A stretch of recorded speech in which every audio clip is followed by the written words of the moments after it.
Badiane Modou Badiane promoteur ndeysaan sama grand Adama mi ngi noonu sama grand frère ndeysaan moo déglu kër Adama mën na ci baara arbitre bi sifflé na waaw mu ngi noonu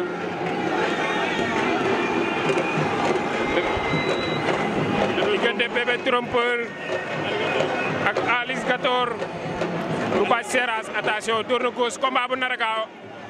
Bébé Trompeur daw na jël na ko jàppante nañu Babacar. waaw daa mel li ñu doon wax moo ci nekk booy bi dafa ne xam naa maa gën a pare adversaire bi xaaral ma ñëw jeexal lamb ji mais est-ce que loolu jeexal na lamb ji Kaana. waaw comme li nga ko waxee sànq rek jaan tuut na waaye danga yaa ngi si biir. attention takk na ko galgal na ko xatar bi na attention. daan na ko dóor na ko. daan na ko doon ko dóor da koo xeeb respecté wu ko loolu moo ci respecté wu ko dafa yaakaar ne moo ko rafet daan na ko waaye dóor na ko day am avertissement non seulement dañ koy suspendre. gis nga ko li ma andi ngir Bathie Seras la nekk Ali Gator mi ngi noonu doomu ginnaaw raay bi ngir Bathie Seras daan na ko Bébé Trompeur jël bu rëy gis nga ko supporter yaa ngi sibilé. Aliou Ba billahi dafa def sok combat bi billahi bu taxawee moom moo tax moom mu njëkk a jox premier grand combat Aliou Ba victoire bi nag moom moo ko moom